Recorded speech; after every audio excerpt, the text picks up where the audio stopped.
Pada malam ini kita akan belajar tentang salah satu di antara dasarnya ilmu. Kalau kata Imam Al-Ghazali, dasarnya ilmu itu adalah ketika akhirat lebih engkau cintai daripada dunia. Itu adalah dasarnya ilmu. Dari dasar atau fondasi itulah kemudian ilmu Islam dibangun. Dari fondasi itulah kita memahami ma'rifatullah, kita memahami ibadah kepada Allah, kita memahami akhlak, muamalah, semuanya dari dasar. Salah satunya adalah ketika akhirat lebih kita cintai daripada dunia. Sedangkan puncaknya ilmu adalah takut kepada Allah. Ra'sul hikmah kata Nabi, makhafatullah. Puncaknya ilmu adalah takut kepada Allah Subhanahu wa taala. Jadi bisa kita simpulkan dari dua kalimat ini, hal yang pertama yang harus kita benar-benar kuasai dalam belajar ilmu Islam itu adalah merasa akhirat lebih kita rindukan, lebih kita cintai, lebih baik daripada dunia. Dan dari situ nanti terbangun puncaknya ilmu sampai kepada tingkat takut kepada Allah Subhanahu wa taala. Innama yakhsyallaha min ibadihi al-ulama. Sesungguhnya yang takut kepada Allah di antara hamba-hambanya adalah orang yang berilmu. Untuk membahas tentang bab mencintai akhirat lebih daripada dunia ini, saya akan mengawali dengan tilawah surat Al-Qiyamah. Mungkin kalau Bapak Ibu membawa mushaf Al-Quran atau ada aplikasi Al-Quran di handphonenya, boleh membuka surat 75, surat Al-Qiyamah, yang semua isi suratnya itu tentang akhirat, tentang kiamat, tentang kematian, tentang apa yang terjadi setelahnya. A'udzu billahi minasy syaithanir rajim. Bismillahirrahmanirrahim. La uqsimu biyaumil qiyamah wa la uqsimu bin nafsil lawwamah. Ayahsabul insanu an lan najma'a 'idhamah. Bala qadirina ala an nusawwiya bananah. Bal yuridul insanu liyafjura amamah. Yas'alu ayyana yawmul qiyamah. Fa idza bariqal basar wa khasafal qamar wa jumi'ash syamsu wal qamar. يقول الإنسان يومئذ أين المفر كلا لا وزر إلى ربك يومئذ المستقر ينبأ الإنسان يومئذ بما قدم وأخر بل الإنسان على نفسه بصيرة ولو ألقى معاذيره لا تحرك به لسانك لتعجل به إن علينا جمعه وقرآنه فإذا قرأناه فاتبع قرآنه ثم إن علينا بيانه كلا بل تحبون العاجلة وتذرون الآخرة وجوه يومئذ ناظرة إلى ربها ناظرة ووجوه يومئذ باسرة تظن أن يفعل بها فاقرة كلا إذا بلغت التراقي وقيل من راق وظن أنه الفراق والتفت الساق بالساق إلى ربك يومئذ المساق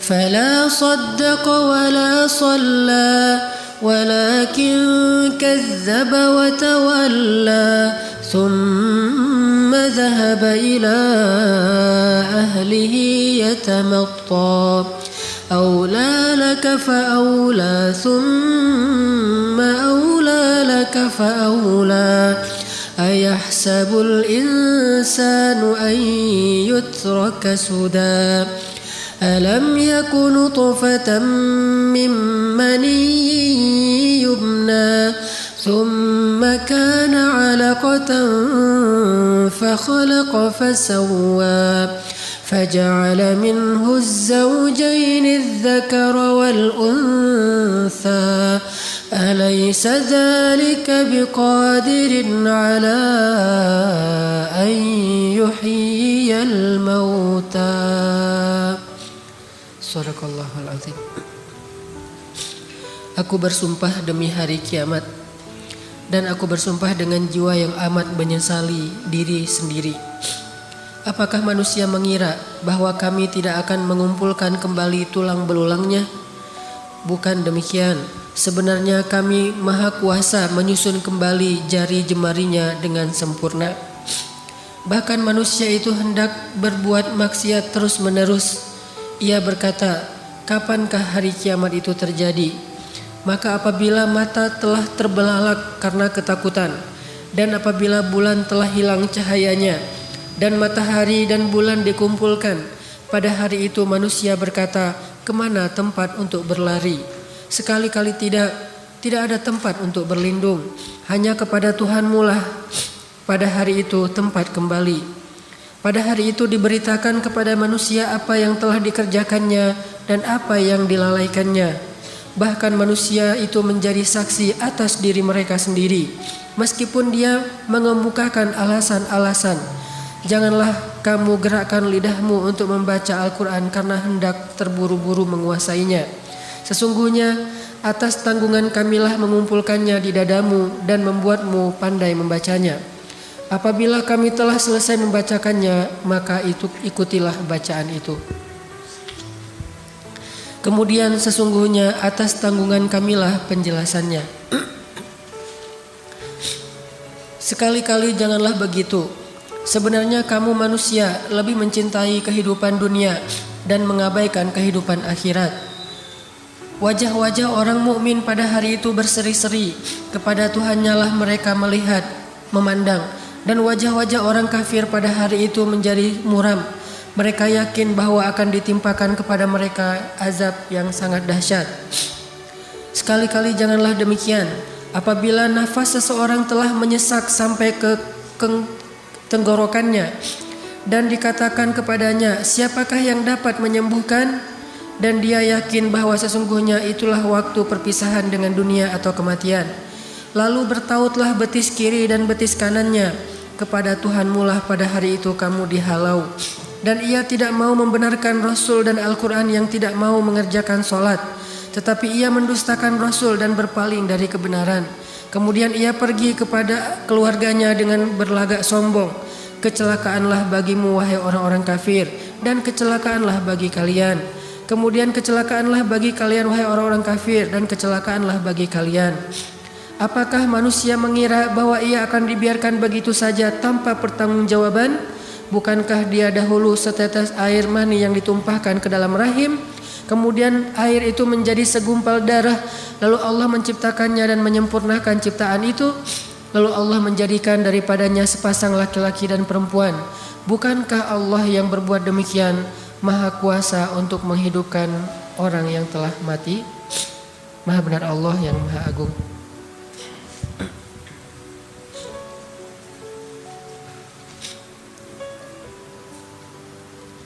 Jamaah yang dirahmati Allah Subhanahu wa taala, kita perlu belajar dan mengajarkan kepada keluarga kita tentang kehidupan akhirat itu lebih penting, lebih lama, lebih abadi, lebih bahaya, lebih indah, lebih dahsyat daripada kehidupan dunia. Ini salah satu materi pendidikan yang harus serius kita pelajari dan kita ajarkan kepada keluarga kita, terutama kepada anak-anak kita. Karena dari pemahaman dasar inilah kita akan bisa mudah mengajak keluarga kita kepada amal-amal soleh. Orang akan mudah beramal soleh kalau amal solehnya itu didasari atas kecintaan kepada akhirat. Tapi akan terasa sangat berat beramal soleh kalau amal solehnya itu didasari atas hitung-hitungan dunia. Jadi anak kita kalau disuruh sholat berat, mungkin dia belum paham tentang nikmatnya akhirat dan bahayanya juga akhirat bagi orang yang sholat dan yang meninggalkan sholat. Sehingga perlu kita tanamkan sampai menjadi perasaan dan keyakinan dalam hati keluarga kita, dalam hati kita masing-masing, bahwa semua yang kita lakukan di dunia ini nanti akan dimintai pertanggungjawaban di akhirat. Dan itu konkret. Bahwa kita yang di akhirat nanti adalah kita yang sekarang di dunia, bukan mimpi, bukan cuma ruh, cuma pindah tempat, pindah waktu, tapi diri kitanya sama. Itu mirip seperti kalau kita sekarang pergi ke Mekah, tempatnya berubah, waktunya berubah, tapi diri kitanya masih sama. Memori kita masih terbawa, sehingga kita masih ingat dengan keluarga kita di kampung. Kita kangen dengan mereka, kita telepon mereka, hanya pindah tempat saja. Yang mungkin waktunya berubah sedikit, berbeda 4 jam. Kalau di sini sudah siang, di sana mungkin masih pagi. Berubah waktu, berubah tempat, tetapi diri kita sama, tidak ada yang berubah. Begitu juga akhirat, hanya berubah tempat, namanya bukan lagi dunia, tetapi akhirat. Berubah waktu, bukan lagi 24 jam dalam sehari, tetapi siangnya selama-lamanya. Cuman diri kita itu sama persis, tidak ada yang berubah kecuali karena amal-amal kita. Berubah menjadi lebih baik fisik kita karena amal soleh kita, atau berubah menjadi buruk fisik kita karena amal dosa-dosa kita. Tapi diri kita masih sama. Sehingga di dalam Al-Quran di banyak ayat disebutkan tentang bagaimana nanti di akhirat orang itu memorinya, hafalannya tuh masih kebawa dengan apa yang terjadi di dunia. Banyak ayatnya. Salah satunya adalah yang paling mungkin populer itu di surat Al-Baqarah. Wa basyiril ladzina amanu wa amilus solihati anna lahum جنات تجري من تحتها الأنهار كلما رزقوا منها من ثمرة رزقا قالوا هذا الذي رزقنا من قبل وأتوا به متشابها.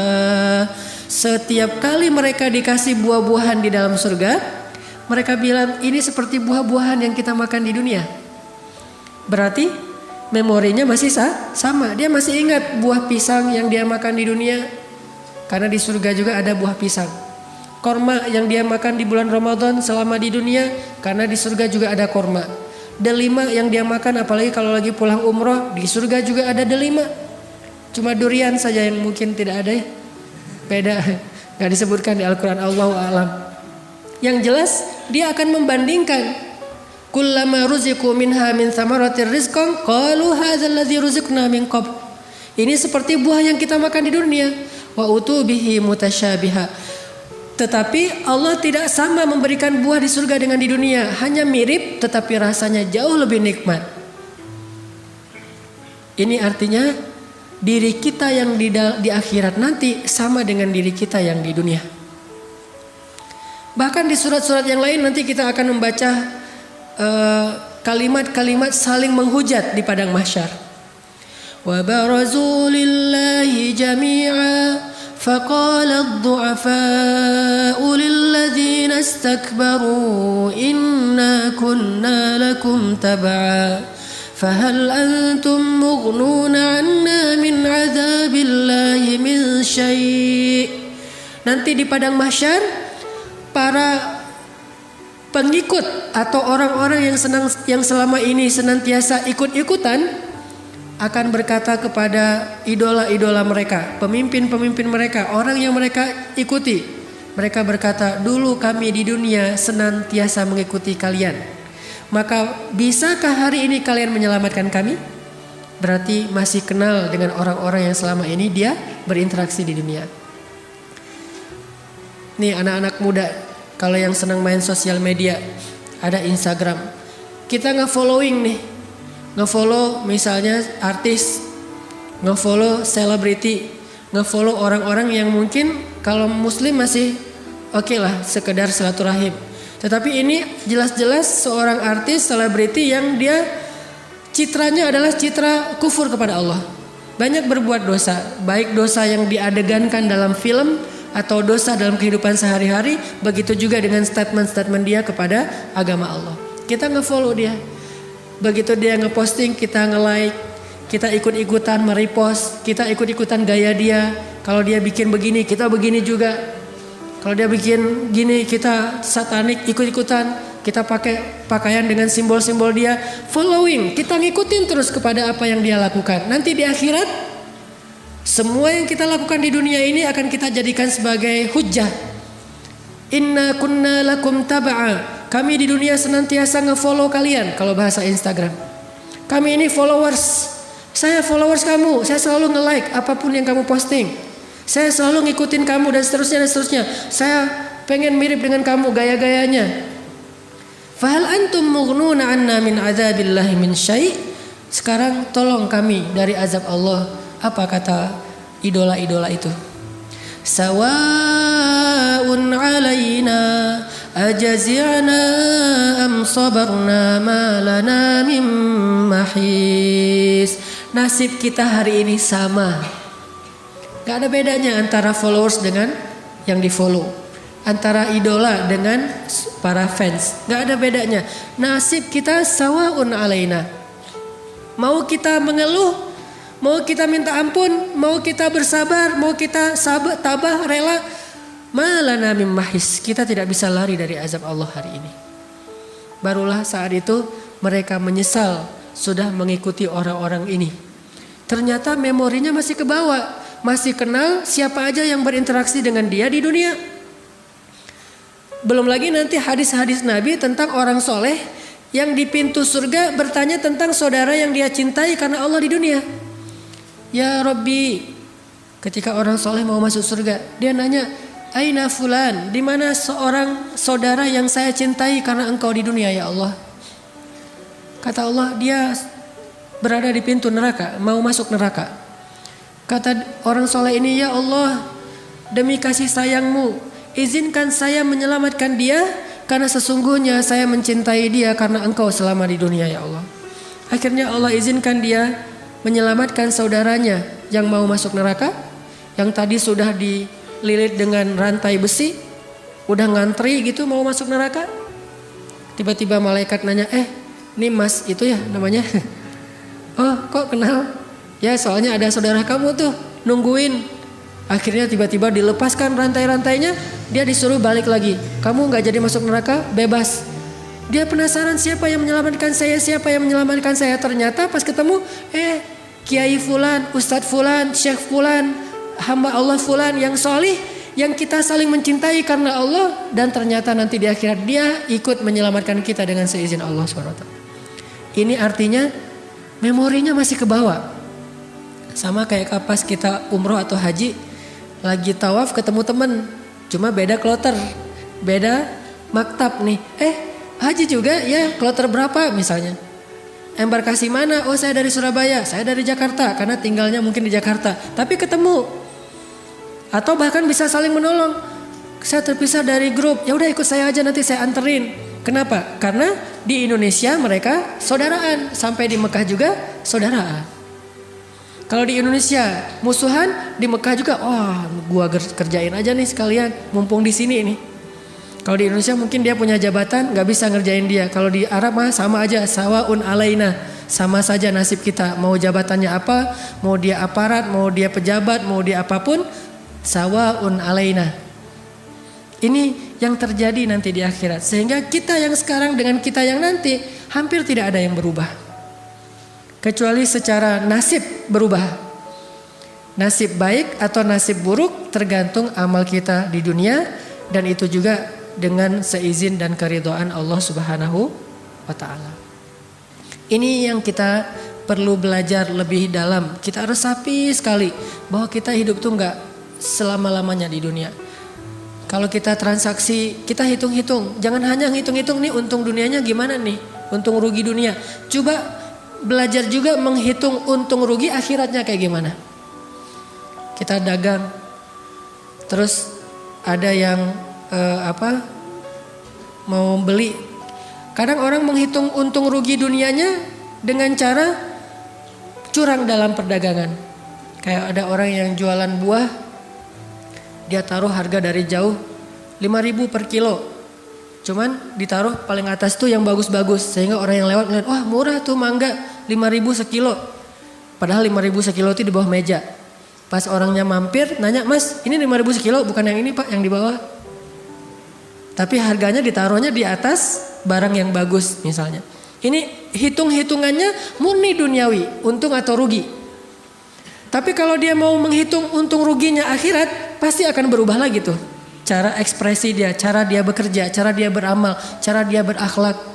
Karena kalau hitung-hitungannya untung rugi akhirat, kecenderungannya insya Allah akan jauh lebih jujur. Gak bisa manipulasi Allah Subhanahu wa taala. Yukhadi'una Allah walladzina amanu wa ma yakhda'una illa anfusahum. Hanya membohongi diri sendiri, gak bisa ngebohongi Allah. Makanya kalau kita bertransaksi dalam hidup di dunia ini dengan hitung-hitungan dunia saja, sedikit amal soleh yang bisa kita kerjakan.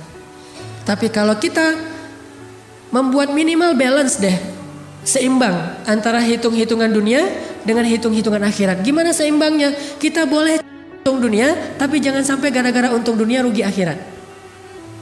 Boleh cari untung dunia, nggak masalah. Bahkan para sahabat pun setelah perang Badar sempat ribut masalah ghanimah kan? Yas'alunaka 'anil anfal. Ini unik ceritanya nih. Padahal kita tahu yang ikut perang Badar itu sahabat yang as-sabiqunal awwalun. Sahabat-sahabat senior nih. Dan mereka juga dijamin surga. Allah mengampuni dosa-dosa mereka, punya kedudukan yang istimewa di mata Allah. Ini sahabat ahlu Badar. Ternyata walaupun soleh banget ahlu Badar, sempat juga ada kejadian yas'alunaka 'anil anfal, ribut masalah ghanimah habis perang. Ini punya saya, ini punya saya. Ah kamu kebanyakan, kok saya cuma dapat sedikit. Saya nggak dapat, kamu dapat onta, saya dapat misalnya domba atau keledai. Ramai di antara mereka sampai kemudian laporan ke Rasulullah, ya Rasulullah ini bagaimana pembagiannya? Turunlah ayat mendamaikan di antara mereka, wa aslihu dzata bainikum. Kalimat itu menunjukkan ada keributan. Makanya disuruh islah. Kalau tidak ada keributan tidak perlu islah. Wa aslihu dzata bainikum, damaikanlah urusan di antara kalian yang tadi sempat hampir ribut. Ternyata enggak dilarang untuk mendapatkan dunia. Walaupun para sahabat tidak berperang karena ghanimah. Kalau yang berperang karena ghanimah itu munafikun di dalam surat Al-Fat. Kalau tidak ada ghanimah mereka enggak mau perang. Kalau banyak ghanimah yaitu perang Khaybar, mereka daftar paling awal. Ya Rasulullah ikut sertakan saya, ikut sertakan saya. Kata Allah mereka enggak boleh ikut. Karena giliran yang umroh yang berakhir dengan perjanjian Hudaybiyah mereka nggak mau ikut, soalnya nggak ada ghanimah. Giliran Khaybar mereka daftar karena ghanimahnya gede. Kalau orang mukmin nggak memikirkan ghanimah, tetapi bukan berarti tidak mengambil ghanimah.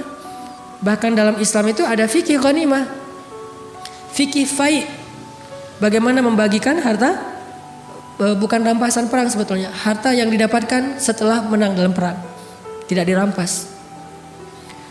Bukan hanya itu adegannya, bahkan dalam perang Hunain, perang setelah Fathu Makkah, orang Ansor sempat ribut juga masalah ghanimah. Yang tadi Muhajirin, kalau sekarang Ansor. Setelah selesai perang Hunain nih, Nabi membagikan ghanimah dari perang Hunain itu hampir seluruhnya kepada orang Muhajirin dan orang Mekah yang baru masuk Islam. Bayangin seorang Abu Sufyan yang baru masuk Islam dapat 200 ekor onta. Sedangkan Ansor nggak dapat apa-apa. Jadi seolah-olah menurut orang Ansor Nabi nggak adil. Muncul desas-desus di kalangan Ansor. Salah satu desas-desusnya, Nabi kalau udah ketemu kaumnya lupa sama kita. Ini desas-desus dari kalangan Ansor. Padahal dulu ketika kaum muslimin hijrah ke Madinah, orang Ansor itu wa yu'thiruna ala anfusihim walau kana bihim khasasah. Habis-habisan menolong orang Muhajirin, enggak pernah hitung-hitungan. Sempat kejebak juga. Nabi mah kalau udah ketemu kaumnya lupa sama kita. Desas-desus ini tersebar sampai viral kalau bahasa sosial media. Oh, viral tuh. Postingan Nabi kalau udah ketemu kaumnya lupa sama kita.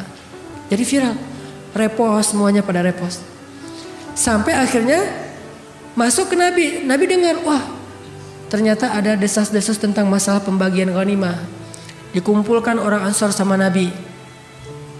Nabi bertanya, ya ma'syara Ansor, apa yang kalian katakan di belakang saya? Diam aja. Kata Nabi, wahai orang-orang Ansor, bukankah dulu kalian adalah orang-orang yang kufur kepada Allah, kemudian Allah mengutus saya kepada kalian sehingga kalian dapat hidayah? Bukankah dulu kalian berpecah belah, saling perang memerangi, lalu saya datang mempersaudarakan kalian sehingga kalian menjadi satu? Bukankah kalian dulu berada di tepi jurang neraka, lalu saya datang dengan seizin Allah menyelamatkan kalian darinya? Nabi mengingatkan tentang Islam dan hidayah kepada orang-orang Ansor. Jasa-jasa Nabi kepada orang-orang Ansor. Setelah Nabi mengingatkan itu, Nabi diam. Tiba-tiba seorang laki-laki Ansor berkata, ya Rasulullah, sama sekali kami tidak lupa dengan semua kebaikan itu. Kami sangat bersyukur kepada Allah dan berterima kasih kepada engkau ya Rasulullah atas semua nikmat yang besar itu. Tapi ya Rasulullah, kata orang Ansor, bukankah dulu engkau sendiri datang kepada kami lalu kami menjadi keluargamu? Dibalas nih. Lalu kami menjadi keluargamu. Bukankah engkau terusir lalu kami memberikan kampung halaman baru untukmu? Bukankah engkau dulu dalam keadaan diperangi lalu kami menolongmu ya Rasulullah? Bahkan banyak dari kami yang gugur demi membela engkau ya Rasulullah. Sehingga mereka juga merasa kami juga punya hak ya Rasulullah untuk dapat ghanimah sebagaimana orang Muhajirin dan orang Mekah. Baru kemudian Nabi tiba-tiba menawarkan sesuatu yang lebih besar daripada ghanimah. Apa kata Nabi? Wahai orang Ansor, relakah kalian jika orang-orang Mekah itu pulang ke negerinya dengan membawa sampah-sampah dunia, dan kalian kembali ke negeri kalian dengan membawa Allah dan Rasul? Ini tawaran ketika berbenturan antara dunia dan akhirat. Relakah kalian jika orang Mekah itu kembali ke negerinya dengan membawa sampah-sampah dunia, sedangkan kalian kembali dengan membawa Allah dan Rasul? Semua orang Ansar menangis. Baru mereka sadar kalau udah Allah dan Rasul mah udah gak ada bandingannya. Ayyakunallahu wa rasuluhu ahabba ilaihi mimma siwahuma. Mencintai Allah dan Rasul lebih dari apapun juga. Baru ketika Nabi menawarkan demikian, mereka bilang, kami ridho dengan Allah dan Rasul. Ya sudah ya Rasulullah, tidak apa-apa. Biarkan mereka bawa sampah-sampah dunia. Yang penting kami dapat Allah dan Rasul. Baru Nabi mendoakan, ya Allah, rahmati Ansor. Wahai kaum Ansor, tempat hidup saya bersama kalian dan tempat mati saya pun bersama kalian. Al-mahya mahyakum wal mamat mamatukum. Tempat hidup saya bersama kalian, tempat mati saya bersama kalian. Kembalilah Rasulullah ke Madinah. Ini bagaimana Rasulullah menanamkan cinta akhirat lebih besar daripada cinta dunia kepada para sahabat. Tapi bukan berarti mereka tidak mendapatkan dunia sama sekali. Makanya nanti ada fikih waris dalam Islam, ada fikih dagang dalam Islam, bahkan ada fikih ghanimah dan fai dalam Islam, ada mahar dalam Islam. Apakah ketika seorang perempuan diberikan mahar untuk menikah dengan seorang laki-laki berarti dia cinta dunia dan menjadikan pernikahan di atas landasan duniawi? Bukan. Makanya dalam Islam, umat Islam itu tidak dilarang menjadi kaya raya, tidak dilarang menggenggam dunia dan seisinya. Yang dilarang itu mencintai dunia. Dilarang itu taruh dunia di hati, itu yang dilarang. Tapi kalau taruh dunia di genggaman, gak dilarang. Kita naruh dunia sebanyak apapun di genggaman kita, nggak dilarang dalam Islam. Yang dilarang naruh dunia di dalam hati. Sehingga ada sahabat yang kaya raya seperti Abdurrahman bin Auf, seperti Utsman bin Affan, seperti Sa'ad bin Mu'az, dan banyak nama-nama besar lain yang kaya raya. Tetapi dunia yang mereka miliki itu sama sekali tidak masuk ke hati mereka. Yang sulit tuh kayak gitu Bapak Ibu. Punya dunia tapi tidak ada di hati. Ini susah. Malah banyak orang yang gak punya dunia di tangannya tapi di hatinya banyak. Secara zahir dia gak punya apa-apa, tetapi secara batin dia punya banyak sekali keinginan-keinginan duniawi yang membuat dia dengki kepada orang yang punya. Itu kan yang terjadi di bangsa kita. Bangsa kita mungkin orang yang tidak sulit-sulit amat hidupnya seperti di Palestina, di Gaza, apalagi sekarang Aleppo, Suriah, Myanmar, di Rohingya. Tetapi ngeluhnya bahkan kadang melebihi mereka. Kurang ini, kurang itu, segala macam, melebihi orang-orang yang benar-benar dunianya itu hampir tidak punya apa-apa. Bahkan diambil dari kehidupan mereka sebagian besar dunia. Kenapa? Ini bukan masalah apa yang kita dapatkan dan apa yang kita tidak dapatkan, tapi masalah apakah dunia itu sampai ke dalam hati kita atau hanya di genggaman kita saja. Kalau udah di hati kita, itu penyakit. Hubbud dunia. Yang dilarang itu hubbud dunia, bukan memiliki dunia. Bahkan orang Islam yang punya dunia lalu dia pakai untuk fi sabilillah, itu punya keutamaan yang khusus di mata Allah. Sampai di antara sahabat dulu tuh ada adegannya. Sahabat-sahabat yang miskin demo. Itu pernah dulu di zaman Rasul, sahabat-sahabat yang miskin kalau bahasa sekarang mah demo ke Rasul. Datang satu kelompok sahabat miskin namanya Ahlus Suffah, datang menemui Rasulullah terus mengatakan, "Ya Rasulullah, dhahaba ahlud duthuri bil ujur." Ya Rasulullah, orang kaya sudah memborong pahala. Orang kaya memborong pahala. Kata Nabi, "Kaifa dzalik?" Gimana caranya orang kaya memborong pahala? Kata orang miskin, "Kalau kami sholat, mereka sholat. Kalau kami puasa, mereka puasa. Tapi kalau mereka sedekah, kami tidak bisa sedekah. Sehingga mereka memborong banyak pahala." Jadi dulu kecemburuan orang miskin kepada orang kaya bukan kekayaannya, tetapi amal soleh dengan kekayaan itu. Kan la hasada illa fitnatain. Gak boleh kita cemburu kecuali terhadap dua orang. Yang pertama orang yang berilmu dan mengajarkan ilmunya. Yang kedua orang yang berharta dan menginfakkan hartanya. Sehingga orang miskin demo karena cemburu kepada orang kaya yang bisa beramal dengan harta mereka. Dhahaba ahlud duthuri bil ujur. Ya Rasulullah, orang kaya sudah memborong pahala. Kami sholat, mereka sholat, kami puasa, mereka puasa, mereka sedekah, kami tidak bisa sedekah. Kemudian Nabi mengatakan, setiap senyum itu sedekah, setiap ucapan yang baik itu sedekah. Kemudian setiap tasbih itu sedekah, setiap tahmid itu sedekah, setiap takbir dan tahlil itu sedekah. Oh, bisa sedekah dengan kata-kata yang baik, bisa. Tersenyum bisa sedekah, memindahkan duri dari jalan bisa sedekah. Oh ya. Tapi lama-lama mikir juga, kalau gitu orang kaya juga bisa ya Rasulullah. Baru Rasulullah mengatakan, janganlah kalian cemburu terhadap karunia Allah kepada sebagian kalian yang tidak diberikan kepada sebagian yang lain. Tapi tahukah kita doa Nabi? Ya Allah, hidupkan saya sebagai orang miskin, matikan saya sebagai orang miskin, dan bangkitkan saya bersama orang miskin. Berani gak sih kita doa kayak gitu? Berat ya? Kalau ngomong, oh saya gak cinta dunia, ya udah ayo kita doa sekarang bareng-bareng gitu. Ya Allah, hidupkan saya sebagai orang miskin. Kayaknya belum kuat tuh, belum berani kayaknya doa gitu ya. Mending kita doa, ya Allah gak apa-apa deh kaya tapi masuk surga gitu. Itu paling aman. Kalau Nabi sampai memilih, saking gak ada nilainya dunia bagi beliau, sampai memilih, ya Allah hidupkan saya sebagai orang miskin, dan gak pernah mengeluh dengan kemiskinan. Matikan saya sebagai orang miskin, dan tidak masalah dengan itu. Khadijah pun walaupun hidupnya sebagai orang kaya, meninggalnya dalam keadaan fakir, bahkan gak punya warisan apa-apa. Dan bangkitkan saya bersama orang miskin, karena orang miskin masuk surga 500 tahun lebih dulu daripada orang kaya.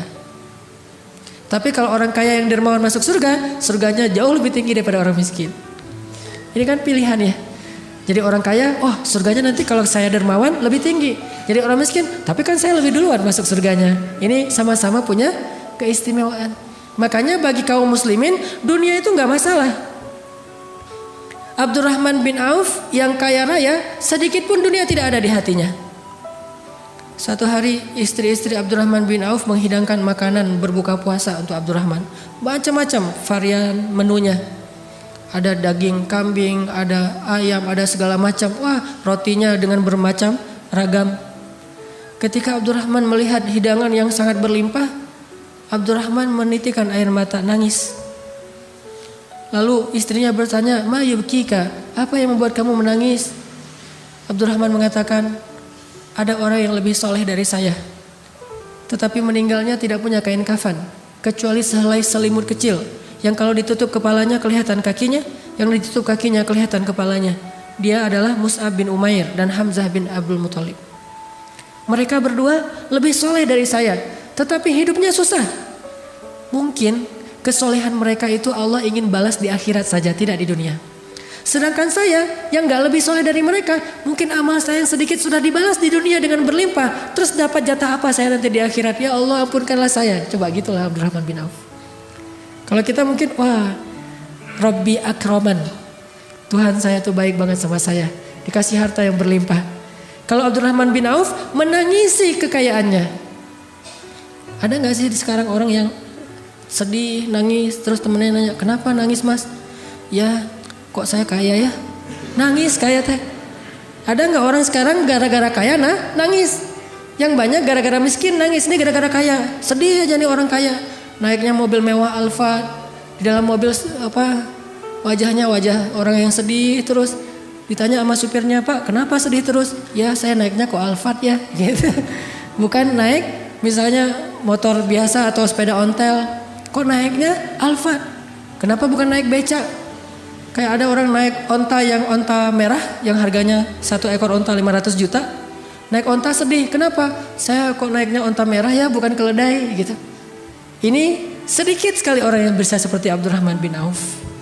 Hartanya berlimpah, tetapi itu hanya di genggamannya, tidak ada sedikit pun di dalam hatinya. Untuk bisa seperti itu kita butuh latihan. Cara latihannya kita belajar betapa akhirat itu lebih baik daripada dunia. Kalau udah yakin akhirat lebih baik daripada dunia, semuanya akan mudah. Ada kisah yang saya selalu terngiang-ngiang tentang dua orang sahabat. Dua-duanya senior nih. Yang satu namanya Abu Lubabah, yang satu namanya Abu Dahdah. Abu Lubabah punya pohon korma satu-satunya dan itu subur banget pohon kurmanya, tumbuh di sebelah rumah anak yatim. Sehingga dia agak miring sedikit pohon kurmanya dan tumbuh di sebelah rumah anak yatim. Zaman dulu rumah orang Arab kalau orang miskin mah tidak ada atap. Jadi terbuka gitu atap langit. Karena pohon kurmanya rindang, sehingga kalau buah-buah kurma itu jatuh, ada juga yang jatuh ke dalam rumah anak yatim. Dan anak yatim itu ketika ada yang jatuh ke dalam rumahnya, namanya anak kecil, diambil jadi cemilan. Jadi kalau anak sekarang permen, dulu mah korma, makan sama anak yatim. Abu Lubabah tahu ternyata buah kormanya ada yang dimakan sama anak yatim yang jatuh ke dalam rumah mereka. Akhirnya Abu Lubabah mengadu kepada Rasulullah, ngelaporin anak yatim. "Ya Rasulullah, itu anak-anak pada ngambil korma saya dan saya nggak rela." Dipanggil, Rasulullah nggak tahu kalau itu anak yatim. Ketika dipanggil menghadap ke Rasul, ditanya, "Kenapa kalian makan?" "Oh, kami kira kami punya hak di situ, soalnya kami anak yatim." Baru Rasulullah tahu ternyata itu anak yatim. Langsung Nabi mengatakan kepada Abu Lubabah, "Ya Abu Lubabah, maukah kamu punya pohon kurma di surga?" "Gimana caranya ya Rasulullah?" "Wakafkanlah pohon itu kepada anak yatim, maka Allah akan menggantikan untuk kamu satu pohon kurma di surga yang kalau kamu berjalan di bawah naungannya 100 tahun, kamu belum keluar dari naungannya." 100 tahun jalan di bawah pohon itu belum keluar dari bayang-bayang naungan pohon tersebut. Saking rindang dan besarnya pohon di surga. Mau gak kamu dapat pohon kurma di surga dengan wakaf pohon kurma di dunia? Apa kata Abu Lubabah? "Ya Rasulullah, itu satu-satunya harta yang saya punya." Bahasa halus dari menolak, gak mau. Rasulullah juga tidak marah, tidak memaksa. La ikraha fiddin. Lagi pula bagaimanapun Abu Lubabah ini ahlu Badar loh. Ikut, dia veteran Badar. Yang Allah sudah mengatakan lakukan apa yang kalian suka, Allah maafin. Ya Rasulullah, itu pohon kurma satu-satunya yang saya punya. Oh ya sudah, udah pulang aja. Begitu Abu Lubabah dan anak yatim pulang, Abu Dahdah datang. Abu Dahdah bilang, ya Rasulullah, saya tadi nguping mendengar percakapan engkau dengan Abu Lubabah. By the way, kalau bahasa kita ya. By the way, kalau saya yang melakukan itu, saya dapat nggak apa yang engkau janjikan di akhirat? Kata Nabi, tentu. Kamu dapat apa yang Allah janjikan. Oh ya, assalamualaikum, waalaikumsalam. Pergi dia. Ngejar Abu Lubabah. Ya Abu Lubabah, ya Abu Lubabah. Abu Lubabah menoleh ke belakang. Ada apa ya Abu Dahdah? Kata Abu Dahdah, ya Abu Lubabah, kamu tahu nggak kebun kurma milik saya di Madinah? Kata Abu Lubabah, siapa yang tidak tahu kebun kurma milik Abu Dahdah? Di dalamnya ada 600 pohon kurma. Mata airnya jernih mengalir terus menerus. Bahkan ada vilanya di dalam, luas sekali. Kebun kurma yang paling subur, kualitas kurma terbaik di kota Madinah. Siapa yang nggak tahu? Memangnya kenapa? Kata Abu Dahdah, mau nggak kita tukaran? Tapi tukaran bahasa Indonesia ya, bukan bahasa Jawa. Kalau bahasa Jawa tukaran berantem. Mau nggak kita barter nih? Tukar guling. Kamu kasih pohon kurma kamu yang di sebelah rumah anak yatim ke saya. Nanti saya kasih kebun saya untuk kamu dengan 600 pohon kurma. Ditukar. Kata Abu Lubabah, cius. Kata kita mah, beneran ini mah? Kata Abu Dahdah, bener. Oh boleh kalau gitu. Tadi ditawarkan surga, Abu Lubabah bilang itu harta satu-satunya yang saya miliki. Sekarang ditawarkan 600 pohon kurma Abu Dahdah, dia langsung mengatakan deal, setuju. Udah akad setuju. Kemudian Abu Dahdah datang ke pohon kurma tadi, bertemu dengan anak yatim dan mengatakan, wahai anak-anakku, mulai sekarang pohon ini milik kalian, makanlah sesuka kalian. Lalu Abu Dahdah membawa Abu Lubabah pulang ke kebunnya, dan di kebun itu dia melihat istrinya sedang mengumpulkan buah-buah kurma yang jatuh ke tanah bersama anaknya Abu Dahdah. Abu Dahdah berkata, wahai istriku, wahai anakku, keluarlah dari kebun ini. Istrinya bertanya, kenapa ya Abu Dahdah? Kebun ini sudah saya jual. Berapa kamu jual? Kepada siapa kamu menjualnya? Kata Abu Dahdah, saya menjualnya kepada Allah dan Allah membayarnya dengan surga yang lebih baik daripada dunia. Apa kata istrinya? Rabah taya Abu Dahdah, itu baru untung wahai Abu Dahdah, itu baru untung. Keluar istrinya. Gak minta talak ya. Wah, ceraikan saya hari ini juga. Pulangkan saya ke rumah orang tua saya. Enggak, ini istri yang soleha. Akhirat lebih dia cintai daripada dunia. Sehingga istrinya mensupport. Dia mengikuti kata-kata suaminya. Itu baru untung wahai Abu Dahdah. Barakallah Abu Dahdah, barakallah. Lalu ketika Nabi mendengar apa yang dilakukan Abu Dahdah, Nabi mendoakan keberkahan bagi keluarga Abu Dahdah. Dan Allah ganti nikmat di dunia dan di akhirat. Dia tetap menjadi orang kaya. Tumbuh lagi hartanya berkah. Dan di akhirat pun dia mendapatkan kebun-kebun kurma yang setahun dikelilingi oleh malaikat Jibril, belum bahkan keluar dari pinggirnya saja. Jadi pagarnya aja belum keluar, apalagi belum masuk ke pagarnya, apalagi sampai ke dalam pohon kebun kurmanya. Ini luasnya kebun kurma Abu Dahdah di dalam surga. Begitu mereka beramal menggunakan akad akhirat. Kuitansinya itu akhirat, yang tanda tangan Allah. Jadi buat kuitansi amal kita itu bukan hanya kuitansi yang ditandatangani oleh manusia, tapi buat kuitansi dalam tanda petik yang ditandatangani oleh Allah. Nih akad saya, nih dengan Allah akadnya. Kalau kita berakad dengan Allah, nggak mungkin rugi. Tijaratun lan tabur, nggak mungkin rugi berakad dengan Allah. Nggak ada ini tanda tangannya salah nih, nggak sama antara satu kuitansi dengan kuitansi yang lain. Nggak ada yang kayak gituan. Allah yang menjadi saksi. Sehingga kalau kita berakad untuk Allah Subhanahu wa taala, idzan la yudayyi'akallah. Allah enggak akan mengecewakan kamu. Ini kisah yang bagi saya luar biasa. Benar-benar terngiang-ngiang, kok bisa Abu Dahdah merelakan 600 pohon kurma, dan satu pohon kurma itu Bapak Ibu kalau kita hitung, kalau sekali panen rata-rata satu pohon kurma itu menghasilkan sekitar 50, paling sedikit 50 kg korma. Bahkan bisa sampai 100 sampai 150 kg korma. Satu pohon korma 100 kg. Dan kalau kormanya korma terbaik di atas ajwa, harganya 1 kilonya itu sekitar 300 real. Hampir 1 juta 1 kilo. Jadi 1 pohon kurma sekali panen menghasilkan 50 juta. Bayangin 600 pohon kurma. 600 pohon kurma. Miliaran itu sekali panen. 6 bulan sekali panen. Miliaran.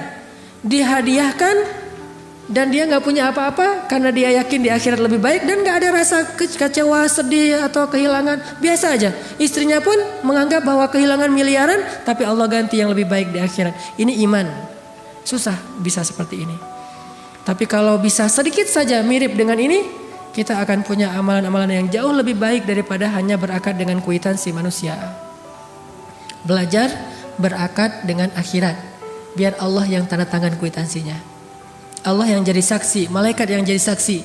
Kemudian la yudayyi'akallah, enggak mungkin kita akan kecewa. Ada lagi kalimat dari seorang imam para ulama, yaitu Imam Hasan Al-Basri, tabi'in. Bahkan disebut dengan istilah imamnya para tabi'in. Kan tabi'in ini ada beberapa tokoh tabi'in yang terkenal. Ada sebaik-baik tabi'in adalah Uwais Al-Qarani. Kemudian pemimpin para tabi'in itu Ibnul Musayyib, Sa'id Ibnul Musayyib atau Musayyab, dan Hasan Al-Basri imam dalam kebijaksanaan. Apa kata Imam Hasan Al-Basri? Dunia dan akhirat itu seperti timur dan barat, dan kita berada di tengah-tengah. Dunia dan akhirat seperti timur dan barat, dan kita berada di tengah-tengah. Ketika kita condong ke timur, maka kita menjauh dari barat. Ketika kita condong ke barat, berarti kita menjauh dari timur. Gak mungkin kita condong kedua-duanya sekaligus. Itu dalam urusan hati. Beda dalam urusan amal. Kalau dalam urusan amal, kadang bisa mendapatkan dunia akhirat sekaligus. Kalau dalam urusan amal, bersedekah, akhirat dapat, dunianya Allah lipat gandakan. Memberi nafkah, bekerja untuk memberi nafkah kepada keluarga, dunia dapat harta, akhirat itu pahalanya lebih besar daripada pahala infak fi sabilillah. Kalau niatnya nafkah keluarga. Kalau dalam amal, dunia akhirat itu bisa jalan berbarengan.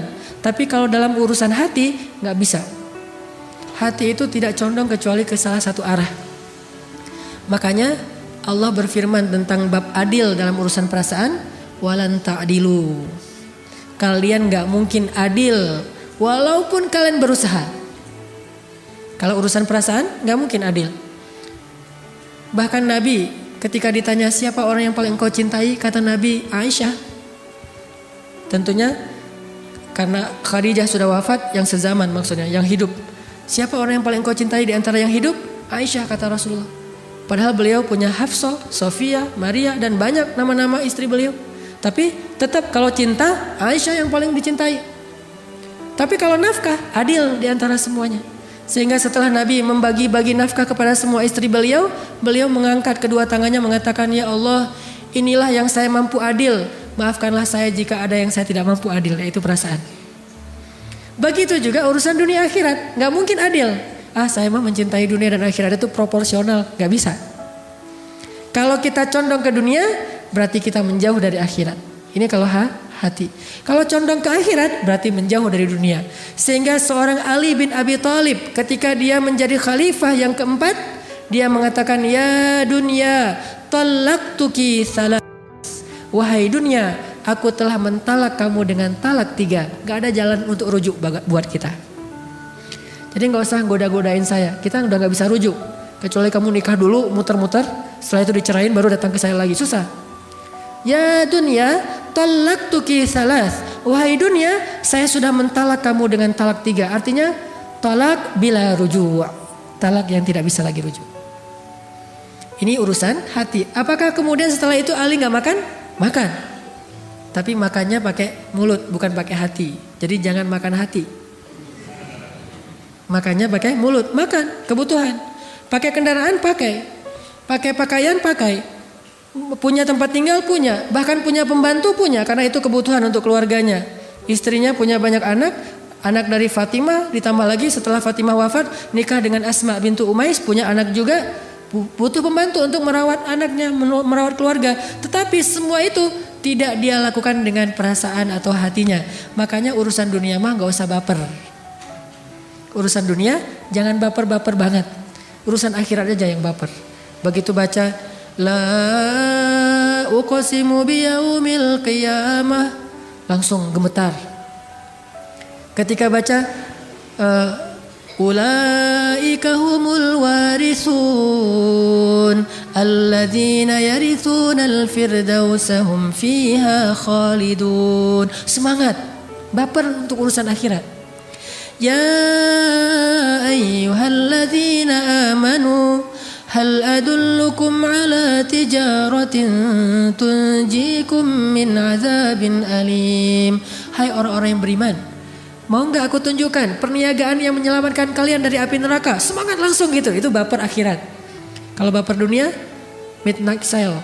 Wah mana midnight sale? Browsing, cari diskon 50% segala macam, baper kan? Kita mungkin secara manusiawi agak baper dalam urusan dunia. Semangat, sedih, kecewa, bahagia, urusan dunia. Itu udah manusiawi. Tetapi kita juga harus belajar punya perasaan yang bahkan lebih dari itu dalam urusan akhirat. Bahagia, kecewa, sedih, senang, urusan akhirat. Kenapa kita sedih? Karena hari ini sholatnya telat. Kenapa kita bahagia? Alhamdulillah bisa sedekah. Alhamdulillah bisa beramal soleh. Alhamdulillah bisa memaafkan kesalahan orang lain. Kenapa? Begitu kita maafin kesalahan orang, Allah maafin kesalahan kita. Semangat, senang gitu. Karena akadnya kwitansi akhirat, bukan hanya kwitansi dunia. Amal akan jauh lebih mudah ketika kita belajar akhirat. Ahabba ilaihi, lebih dia cintai. Kalla bal tuhibbunal ajilah wa tadharunal akhirah, kata Allah tadi di Al-Qiyamah. Kalian lebih mencintai ajilah dunia dan kalian mengabaikan akhirat, padahal walal akhiratu khairul laka minal ula wal akhiratu khairu wa abqa. Akhirat lebih baik daripada dunia dan akhirat lebih baik dan kekal. Belajar berakad untuk akhirat, belajar mencintai akhirat lebih daripada dunia. Ada lagi kisah yang luar biasa juga yang saya pernah baca tentang istri solehah yang lebih mencintai akhirat daripada dunia. Selain istrinya Abu Dahdah, ada istrinya Umar bin Abdul Aziz, khalifah yang adil kelima. Kan Khulafaur Rasyidin dalam Islam itu ada 6, walaupun yang terkenal 4, Abu Bakar, Umar, Utsman, Ali. Nah yang kelimanya Umar bin Abdul Aziz dan yang keenamnya Nuruddin Zinki, gurunya Salahuddin Al-Ayyubi. Nah Umar bin Abdul Aziz punya istri soleha banget, namanya Ummu Iyal, nama panggilannya. Nama aslinya Fatimah binti Abdul Malik. Abdul Malik itu kakaknya Abdul Aziz. Jadi Fatimah sama Umar sepupuan, jadi nikah sepupu nih. Ketika Umar bin Abdul Aziz menjadi khalifah, dia sibuk mengurus umat. Umar bin Abdul Aziz melihat istrinya sedang memakai perhiasan warisan dari orang tuanya. Jadi Fatimah ini keturunan raja-raja. Kakeknya raja Marwan, ayahnya raja Abdul Aziz, Abdul Malik, saudaranya raja, adiknya raja, kakaknya raja, suaminya raja. Jadi di sekelilingnya Fatimah raja semua itu secara bergiliran. Pertama kakeknya Marwan, itu raja Bani Umayyah. Kakeknya meninggal diganti dengan Abdul Malik, ayahnya itu juga raja. Pamannya gubernur Abdul Aziz, suaminya Umar bin Abdul Aziz raja juga. Kakaknya nanti setelah Umar bin Abdul Aziz raja juga. Adiknya juga raja. Tinggal di istana, warisan dari keluarganya tuh banyak, emas, permata. Suatu hari ketika Umar bin Abdul Aziz menjadi khalifah, Fatimah lagi membuka box perhiasan. Dia pakai, namanya juga perempuan, tabiatnya senang berdandan dan itu sesuatu yang sifatnya fitrah, tidak dicela. Selama tidak berlebihan, dia jadi fitting gitu ya, ganti, oh ini cocoknya ini, terus saja gitu sibuk di kamar. Lalu Umar bin Abdul Aziz memperhatikan, tiba-tiba Umar bin Abdul Aziz datang dan mengatakan, wahai kekasihku, wahai Fatimah, engkau pilih harta itu atau memilih aku? Diadu nih antara harta dengan suami. Kamu pilih harta atau aku? Apa maksudnya? Kalau kamu pilih harta, kalau kamu pilih aku, maka wakafkanlah semua perhiasan ini kepada Baitul Mal agar kita bagikan kepada fakir miskin.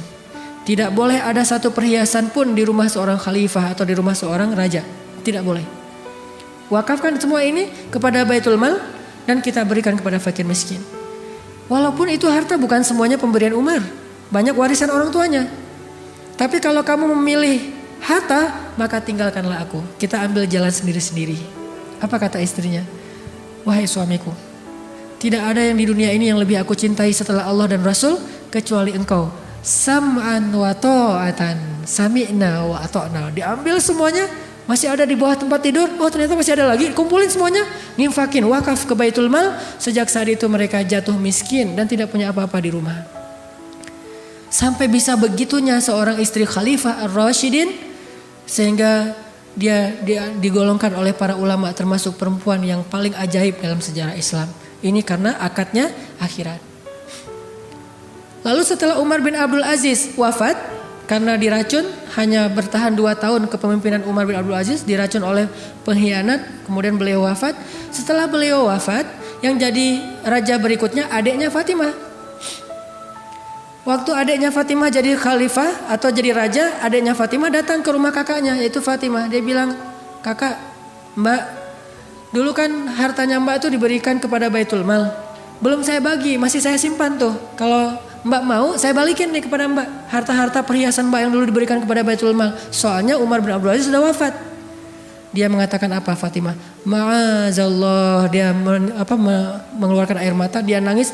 Ma'azallah. Saya tidak mencari akhirat karena Umar bin Abdul Aziz. Saya mencari akhirat karena Allah Subhanahu wa taala. Kalau saya menyembah Umar bin Abdul Aziz, sesungguhnya Umar Abdul Aziz telah wafat. Tapi kalau saya menyembah Allah, Allah hayyun la yamut, maha hidup dan tidak wafat. Gak mau dibalikin lagi. Ini cinta terhadap akhiratnya yang dia bangun untuk mencintai pasangannya, mencintai manusia, mencintai siapapun karena dia cinta kepada Allah dan meyakini akhirat lebih baik daripada dunia. Memang ajaib. Kalau kita nggak bisa persis kayak gitu, minimal kita belajar semangat seperti itu. Mungkin untuk bisa niru sahabat tabi'in sampai ke sekelas ini butuh waktu buat kita.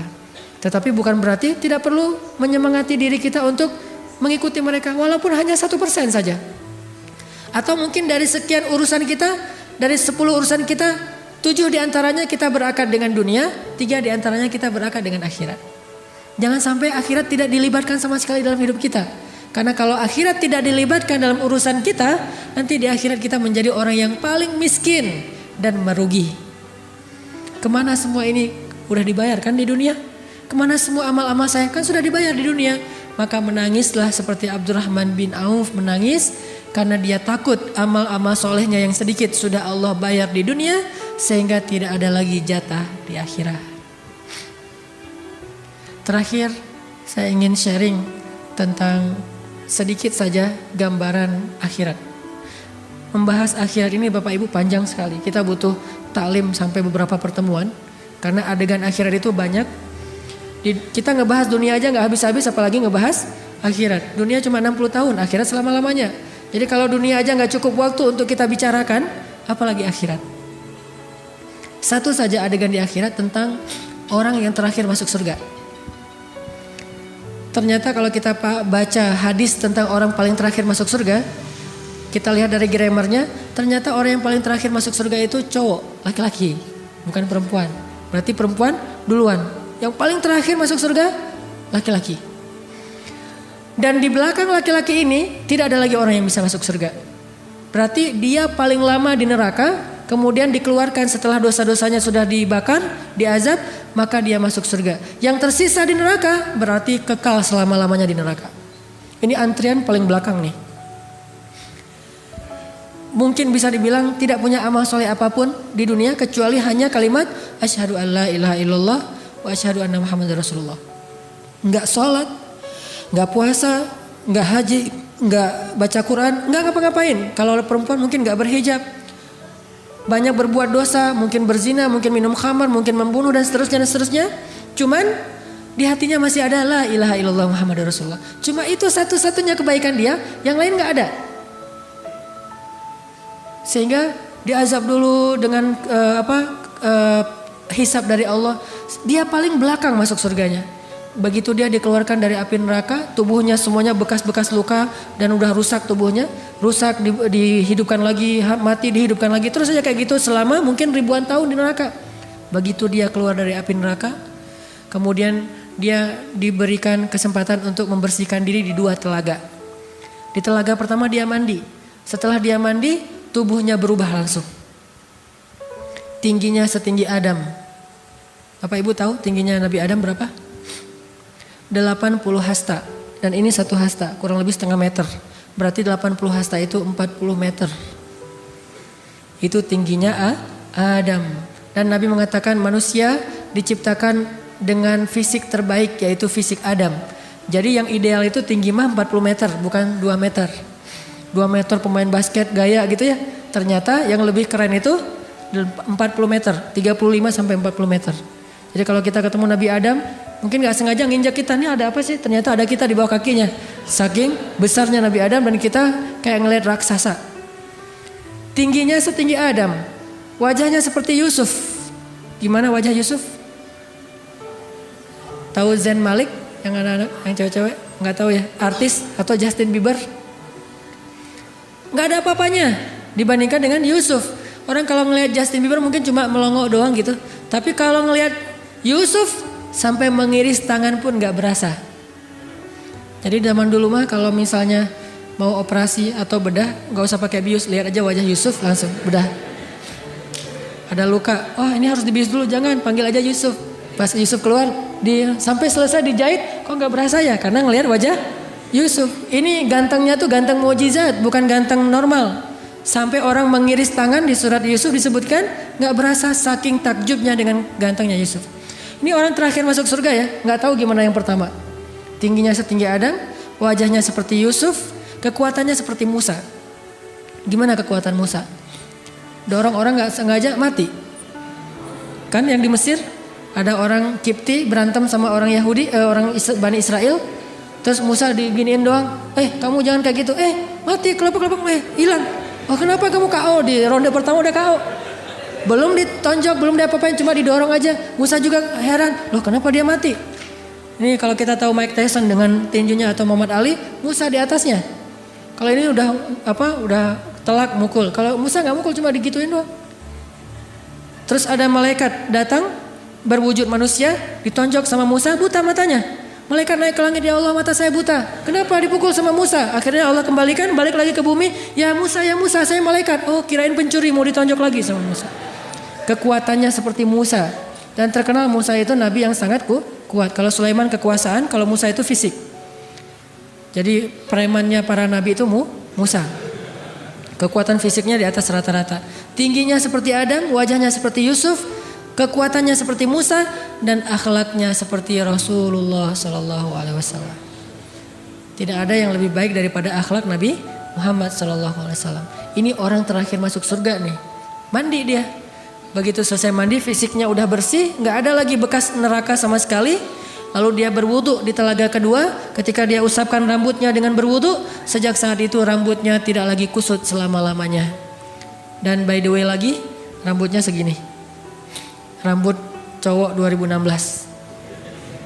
Panjang, ikal segini. Kemudian bahkan sekarang janggut itu jadi tren juga. Jadi ada tren janggut dengan rambut panjang itu 2016 dan mungkin 2017 masih seperti itu trennya. Saya pengen manjangin rambut tapi nggak sabar, ya udahlah dipendekin aja. Janggutnya pengen dipanjangin tapi banyak yang protes. Akhirnya yang penting jangan dicukur, udah segini aja. Ternyata diusap kepalanya, maka rambutnya tidak lagi kusut selama-lamanya. Setelah itu dia dihadapkan ke pintu surga. Ketika dia berada di gerbang surga, dia melihat surga sudah penuh. Semua sudah ada pemiliknya. Ini sertifikat punya si fulan. Ini punya si fulan. Udah ada labelnya, udah ada spanduknya masing-masing surga. Ini surganya fulan, ini surganya fulan. Dia berkata kepada Allah, "Ya Rabbi, mana surga saya? Ini semua surga sudah penuh." Lalu Allah menunjukkan sebuah surga dan Allah belum mengatakan itu punya siapa. Tiba-tiba dia melihat ada surga yang indah sekali, sebesar kerajaan bumi.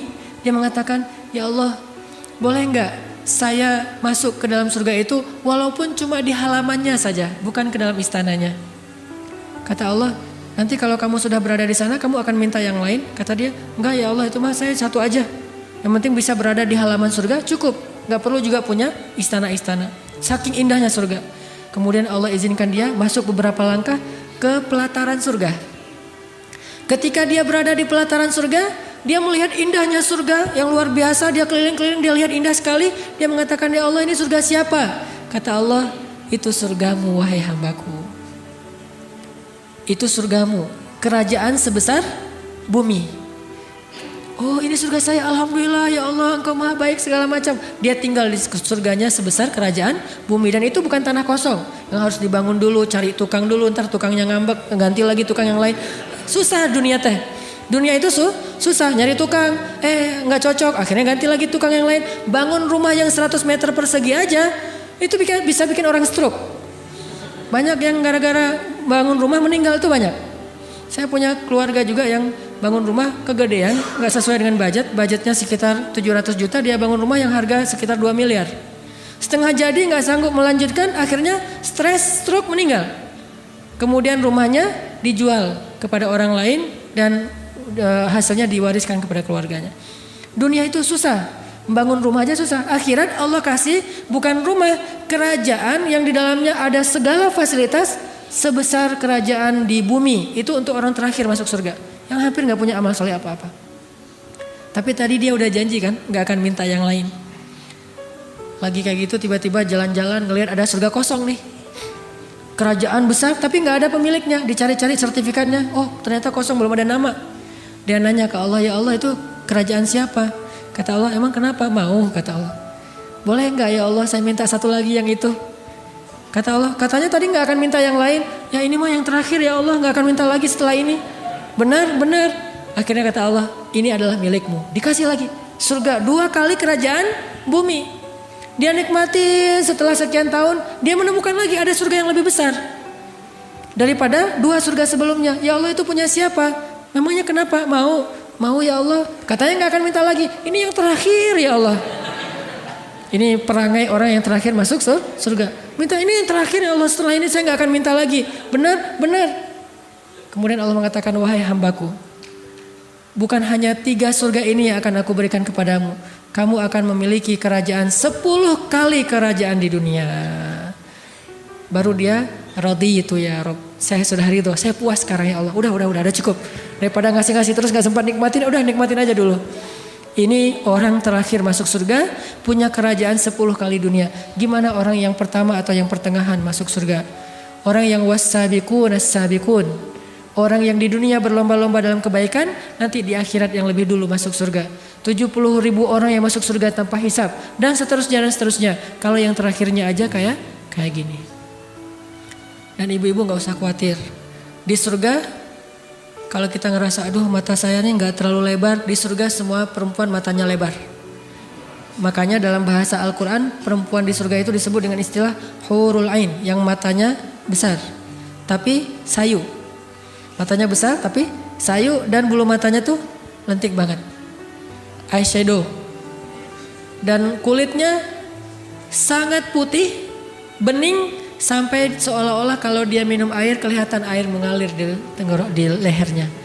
Air ngalir gitu. Mana? Saking beningnya.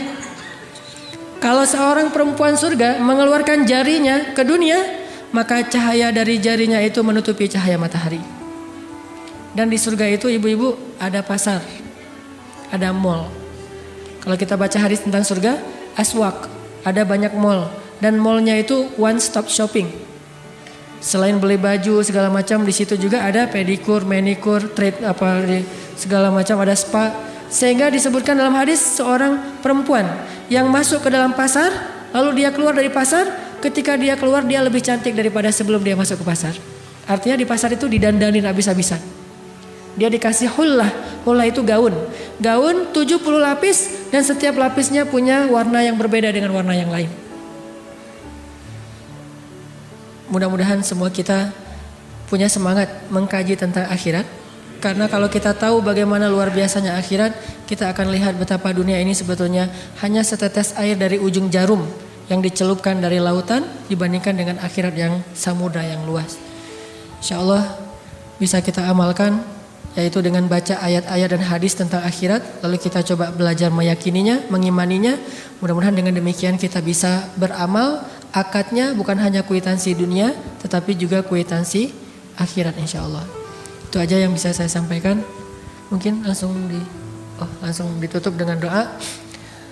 Bapak Ibu yang dirahmati Allah, usahakan setiap kali kita berdoa jangan lupa mendoakan saudara-saudara kita di Gaza, di Aleppo atau Suriah dan di Rohingya. Kalau orang mungkin ingin membantu kaum muslimin di sana dengan cara mengetuk pintu-pintu istana, diplomasi, politik segala macam, maka ada yang lebih penting untuk kita ketuk, yaitu pintu langit. Kalau pintu istana ini adalah kemampuan diplomasi negara, kalau pintu langit itu dunia. Allah Rabbul Alamin. Makanya kalau kita nggak mampu mengetuk pintu-pintu para raja, kita bisa mengetuk pintu raja di atas segala raja. Dan pintu raja ini tidak sulit untuk diketuk, hanya dengan cara mengangkat kedua tangan, kita berdoa untuk kaum muslimin. Mudah-mudahan dengan demikian Allah segera memberikan pertolongan kepada kaum muslimin dengan kemenangan. Walaupun selama ini kita yakin Allah selalu menolong kaum muslimin dengan kesabaran, tetapi kita juga berharap Allah menolong dengan kemenangan kepada kaum muslimin dan kehancuran bagi orang-orang yang zalim. A'udzu billahi minasy syaithanir rajim. Bismillahirrahmanirrahim.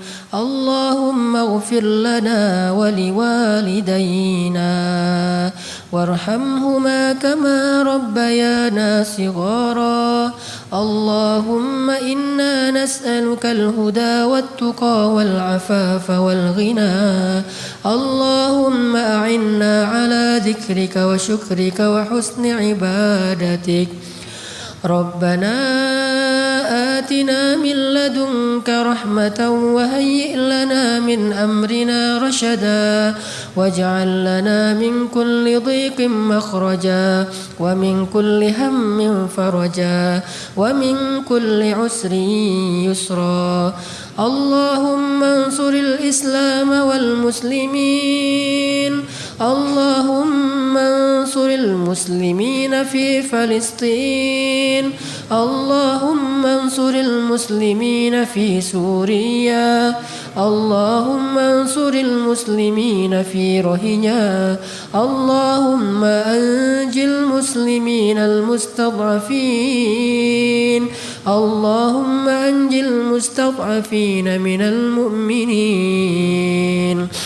Allahumma alayka bil yahud. Allahumma alayka bir rafidah. Allahumma alayka bil zalimin. فانتقم منهم يا الله كما انتقموا منا يا الله فإنهم لا يعجزونك إنك على كل شيء قدير. اللهم اشدد وطأك عليهم يا الله واجعلها عليهم سنين كسني يوسف. اللهم العن كفرة من أهل الكتاب. اللهم العن كفرة من الرافضة.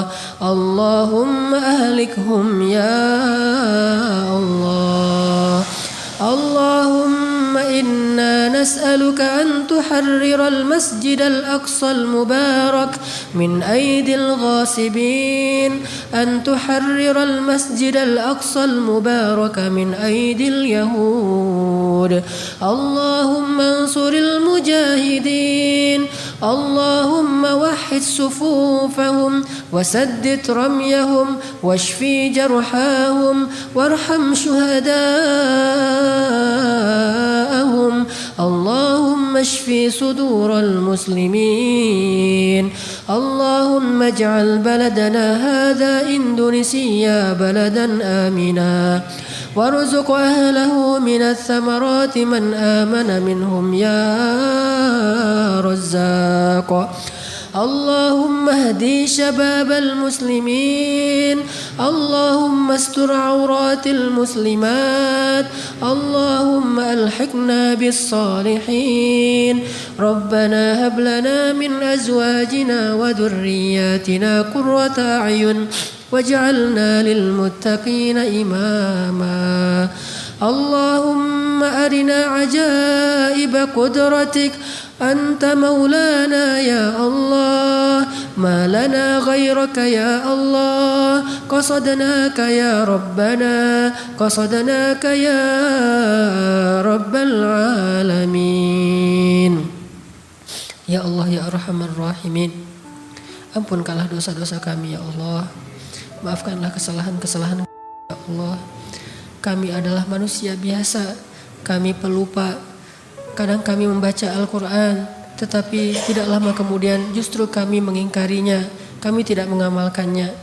Kadang kami membaca hadis, tetapi kami tidak menghiraukannya dalam amalan-amalan kami. Ampunkanlah dosa kami ya Allah.